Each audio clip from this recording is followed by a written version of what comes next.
de uma entrevista que eu já inicio aqui no Redação Clube News sobre reprodução humana, né? A gente vai destacar esse assunto hoje aqui. Eu vou conversar com a doutora Lisiane Neves, que é ginecologista, especialista em reprodução assistida. E algo, gente, um assunto que a gente tem batido muito aqui no Redação Clube News e também na Clube FM, a nossa co-irmã, de que são tratamentos que estão cada vez mais acessíveis. Não é mais coisa de novela, de filme, ou que você via aí nas colunas sociais, que era reservado exclusivamente para pessoas de classe altíssima, né? É algo que a tecnologia tem proporcionado isso, né? E as pessoas hoje têm acesso a esse tipo de tratamento de uma forma mais fácil. E claro, a ciência tem ajudado as pessoas a conquistar um sonho, a alcançar o sonho de ter um filho. Sonho de pais e mães. E para falar mais sobre esse assunto, a doutora Lisiane veio até aqui. Eu quero agradecer a senhora por ter recebido o nosso convite, aceitou de pronto para conversar com os nossos ouvintes. Bem-vinda, bom dia. Obrigada, bom dia. É um prazer estar aqui com vocês e com todos os ouvintes da Clube News FM. Vamos conversar. Gente, gerar vidas é um sonho que para muitas pessoas pode ser algo simples, algo comum. Tem famílias aí que têm 2, 3, 4 filhos ou mais, mas enquanto isso tem muitos casais que têm esse sonho e que enfrentam dificuldades. Dificuldades que podem ser originadas do homem ou da mulher. Não é isso, doutora? Isso mesmo. A gente, 10 a 15% da população, dos casais em idade reprodutiva, vão sofrer de infertilidade. Então, é uma doença realmente com CID-10, né, com código no CID, o Código Internacional de Doenças, e é muito prevalente. Tem crescido muito, inclusive, com o estilo de vida, muito em parte em função do estilo de vida, né, atual. E realmente é causada por fatores femininos, 30%, masculinos, 30%, e causas mistas, masculinas e femininas, nos demais 40%. Então vamos falar sobre essas dificuldades, vamos entender um pouco melhor. Vamos falar também sobre as formas de tratamento aqui no Redação Clube News. Começar pelo homem, né? O que é que mais dificulta? Quais são as principais causas de infertilidade? As principais causas são alterações espermáticas, advindas, na maioria das vezes, por alterações como varicocele, alterações genéticas, alterações hormonais. As principais causas são realmente a varicocele. E, por outro lado, a mulher, que tipo de dificuldade é mais comum? A mulher, principalmente problemas ovulatórios, dificuldades na ovulação, alterações na trompa, né, que é o canalzinho de comunicação entre o ovário e o espermatozoide, e doenças como, por exemplo, a endometriose. Então tá aí, gente. Essas causas, em regra, são reversíveis? São reversíveis, essas causas são superadas, né? Elas têm resolução, na verdade, elas são vencidas através das técnicas de reprodução assistida. Quais são agora, a gente vai falar agora especificamente, começar a falar sobre essas técnicas. Quais são as mais utilizadas, as mais comuns? A gente fala que são 3 técnicas de reprodução assistida, né? O coito programado, ou indução da ovulação, a inseminação intrauterina e a fertilização in vitro, certo? Nessa ordem de complexidade. Para o congelamento dos óvulos, qual é o procedimento? Qual o período ali? Tem uma idade máxima recomendável para que isso aconteça? O ideal é que a mulher procure em torno de 34, 35 anos no máximo, porque é quando a gente começa a ter uma queda mais importante de quantidade e de qualidade. Uhum. Então, se por volta ali dos 34, 35, a gente pega o máximo de óvulos e na melhor qualidade deles. O processo de congelamento, ele passa inicialmente por uma etapa de estimulação dos ovários, que vai durar 9 a 10 dias, é realizada através do uso de medicações injetáveis diariamente, nesse intervalo de 9 a 10 dias. No 11º, 12º dia, a gente já vai estar no centro cirúrgico fazendo a aspiração desses óvulos sob sedação anestésica. Tecnicamente, é um tratamento simples. Eu acho que o mais difícil, talvez, seja o investimento, a expectativa, né, investimento emocional que a paciente faz no processo. Uma vez congelados, né, e tem essa idade aí que é recomendável, até 35 anos em média, mas podem ser aplicados, não sei se esse seria o termo, até que idade? Qual o limite? Não tem limite. O processo de congelamento não... na verdade, os óvulos ficam congelados por um período indeterminado, vamos dizer assim, ad eterno. A gente não tem perda pelo tempo de congelamento. E para utilização? Para a geração realmente ali, para o início da gestação. O ideal é que a gente faça essa transferência do embrião, né, que vem aí do óvulo congelado até 50 anos. Né, no caso onde a mulher tem até 50 anos. Por isso que a gente vê, né, não é algo tão comum, mas também não é também tão difícil, né? A gente tem vários registros, pessoas que programam a gravidez ali um pouco mais tarde, ali depois dos 40 anos. Mas nesses casos, quais são os riscos, quais são as recomendações? Em torno de 40 anos a gente já tem uma queda bem significativa da fecundidade natural, né? A gente fala que a paciente com menos de 35 anos, que está ali no auge, né, do potencial reprodutivo, ela tem 20 a 25% de chance de engravidar no ciclo natural, no ciclo espontâneo. Com 40 anos, para você ter uma ideia, isso já cai para 6%. Então, é mais difícil de engravidar com 40 anos, é mais fácil de abortar, a gente tem uma taxa de abortamento em torno de 50%, muito alto, mulher né? grávida com 40 anos, a metade praticamente vai evoluir para um abortamento. Então a mulher que tem um planejamento de uma gravidez nessa faixa de idade, já sabe que vai ser um processo que precisa de uma dedicação praticamente exclusiva. Sim, é uma gravidez que é mais delicada, mais suscetível de complicações.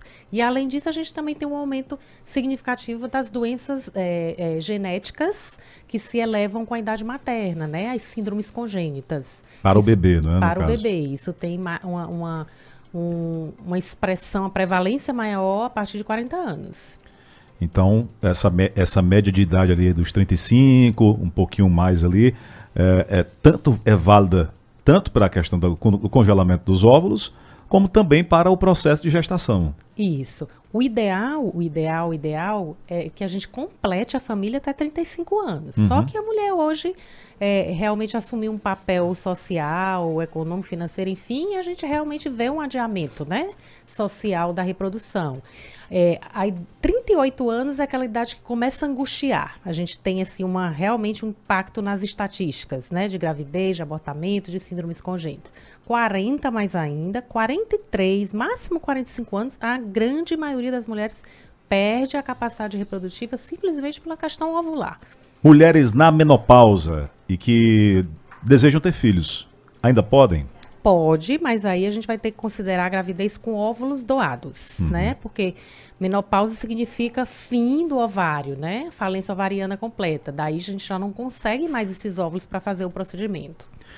Quais são as opções no caso do parceiro infértil, né? Quando a infertilidade está no homem? Vai depender muito do status desse sêmen, né? Da amostra do sêmen, certo?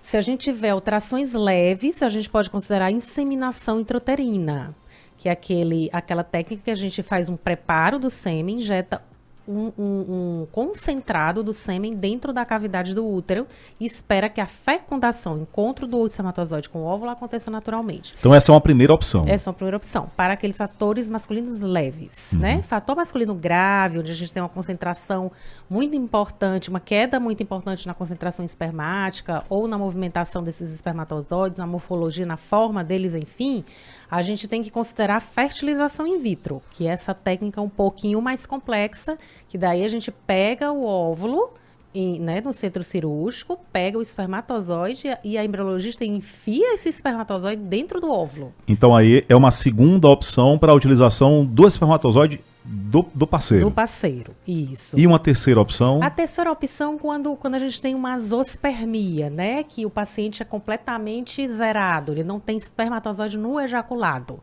Hoje a gente tem possibilidade de fazer técnicas cirúrgicas de recuperação dos espermatozoides. E aí a gente fala, basicamente são três. É a PESA, que é a punção do epidídimo. A gente vai com a agulhinha fina lá no canalzinho que fica em cima do testículo para recuperar os espermatozoides. Tem a TESE, que é a biópsia de testículo. O cirurgião abre o testículo e retira os túbulos lá de dentro do testículo, vai lá na fonte para tentar dentro desse túbulo pegar o espermatozoide. Ou seja, a ciência é impressionante, né, gente? Ouvindo aqui a doutora Lisiane falando, então, são vários os caminhos, várias as alternativas, né, as possibilidades de se aproveitar ao máximo, né, o sêmen do parceiro. Ou seja, para que seja evitada ao máximo a necessidade ali da doação. Da né, doação. de se recorrer ao sêmen de terceiros. Ao sêmen de terceiro, exatamente. Hoje a gente já A consegue... senhora como falou eu em te falei, 3 técnicas aqui de cara. a gente já consegue pegar espermatozoide de um homem que não libera no ejaculado. Esse caso, né, que já é uma exceção, é algo comum, e qual a taxa de eficácia desse procedimento? Não é tão comum a zoospermia, certo? Não é tão comum, mas eu tenho visto de forma crescente. Isso até me assusta. Ou seja, não havia certamente diagnóstico, né? E também as Eu pessoas acho que estão hoje- se submetendo mais ao tipo de tratamento. Isso, o acesso aos serviços de reprodução assistida está melhor, né? Assim, a gente tem no Brasil uma explosão de clínicas de infertilidade. Então, praticamente todas as cidades, pequenas cidades do Brasil, a gente tem clínicas, né? Inclusive, Então, a doutora Lisane, perdão que eu interrompi, a senhora estava falando. Tem uma questão que eu sei que a senhora não pode falar, por questões éticas, né? Que diz respeito a valor, a preço. Porque aqui no Piauí, por exemplo, não tem esse tratamento pelo Sistema Único de Saúde. Então, é um tratamento privado. A senhora falou em questão de acesso. sim. E eu tenho essa liberdade para dizer, né, enquanto jornalista, não vou falar em valor, mas há uma facilidade hoje, em termos de valores, para para realização desse sonho de ser pai, de ser mãe, que está muito mais acessível. Eu fiquei surpreso, né, quando soube do valor. E ainda você pode, por exemplo, parcelar no cartão de crédito como uma compra normal ali em 12 verdade. vezes. Então, assim, a criar geração de vidas, que é a clínica que a senhora trabalha, eu fiz uma visita lá ao local, né? Fui apresentado a estrutura assim, maravilhosa, inclusive agora passando por uma ampliação, né? Uma estrutura muito grande. Fiquei surpreso com isso. Então, assim, quem tem essa dificuldade, imagina, não vou nem atrás, porque eu não vou ter como, não dá para encaixar no orçamento. Uma coisa eu lhe garanto, é o sonho cada vez mais próximo para quem tem dificuldade de alcançar pelo método natural. Isso. E o valor da coisa também, né, Marcelo? A gente, assim, na verdade, um filho não tem preço, né? O seu sonho, né, não tem preço. Então, assim, realmente não é um tratamento tão barato. Ele não é. Ele tem um valor agregado, porque a tecnologia envolvida no processo, infelizmente, tem O processo tem um custo valor, elevado. Tem né? um custo elevado. Para a instituição, para o hospital. Sim, pra para clínica. manutenção do laboratório, os meios que a gente usa são todos importados, né? Com a pandemia, a subida do dólar, então realmente né, a gente está passando, né, universalmente por um período difícil, mas a gente tenta de todas as formas viabilizar esse sonho para o casal, né? Ainda assim, os casais que vão, né, se surpreendem porque vão pensando que é uma outra coisa, né? E aí é bem mais acessível. Eu fiquei surpreso, né? Realmente, para a realização do sonho, não tenha dúvida, né? Vale a pena e dá para encaixar no orçamento. Mas voltando aqui para a parte científica, Sim. né? Para a parte médica. Sobre a zoospermia que você estava perguntando. Isso, né? A questão da eficácia. A eficácia é um pouco menor em relação ao espermatozoide do ejaculado. A gente fala que o espermatozoide né, liberado naturalmente, ele tem um potencial de fecundação, de fazer esse óvulo gerar o embrião, em torno de 70% a 100%. O espermatozoide que a gente vai buscar lá no testículo, ele tem um potencial médio de 40% de fecundação. Então, ele realmente fertiliza menos. Mas ele tem esse potencial de 40%. Só em pensar que antes dessa técnica, esse homem que tem aí 40% de chances, né, de realizar o sonho da maneira com o seu próprio sêmen, imagina aí, antes essa pessoa era tida como infértil. Ela realmente não tinha chance, não tinha oportunidade, né? Não tinha como. Bom, mulher que faz tratamento, ou homem também, né, que passa por tratamento de câncer, pode gerar infertilidade? Pode gerar sim, principalmente a quimioterapia, né, que normalmente é aquele tratamento complementar, né, e ela pode levar a uma perda da capacidade reprodutiva temporária ou permanente. Então é sempre interessante, antes de iniciar um tratamento quimioterápico ou mesmo oncológico cirúrgico, você procurar um especialista, né, uma clínica de reprodução, para ver as possibilidades, né? Daí a gente fala em congelamento de esperma, congelamento de óvulo, congelamento de embriões, congelamento de tecido ovariano, certo? Então isso já é uma realidade prática mesmo, usual. Há também a possibilidade, ou seja, uma alternativa, inclusive para mulher que não tem mais útero, ser mãe. Isso, o útero de substituição, né? Aí ela lançaria mão de um útero de substituição. Paciente que tem os ovários, ela tem a capacidade reprodutiva, né, parcialmente preservada. É possível gerar embriões dessa paciente e transferir esse embrião para um útero de substituição, que necessariamente no Brasil tem que ser uma parente de até 4º grau. Por questões legais, né? Na verdade, a gente até tem exceções a essa regra, mas nessas situações a gente precisa fazer uma consulta ao Conselho, né, Regional de Medicina, e ele avalia a situação e na maioria, imensa maioria das vezes, na verdade a gente nunca teve uma negativa quando a situação, né... Só precisa passar por esse crivo, né, mas é algo possível. É bem possível. E que tem sido, permissões têm sido concedidas, Sim, né? sim. Então, olha só, gente. Você vê, né? Acredito que é o principal sonho de todo mundo é ser pai ou ser mãe. E quantas pessoas se privam desse sonho porque muitas vezes não conhecem essas alternativas. Sim, é verdade. E a gente vê aqui conversando com a especialista que é a alternativa A, a opção B, o plano C, são vários os caminhos hoje que a ciência oferece e muitos outros que ainda continuam sendo aí estudados, né? E a senhora com a equipe lá da Criar estão sempre se aperfeiçoando, conhecendo todos esses caminhos. E principalmente oferecendo para as pessoas. Exatamente. A reprodução assistida é um ramo da medicina muito jovem, né? A gente fala que medicina tem mais de 2.000 anos, né?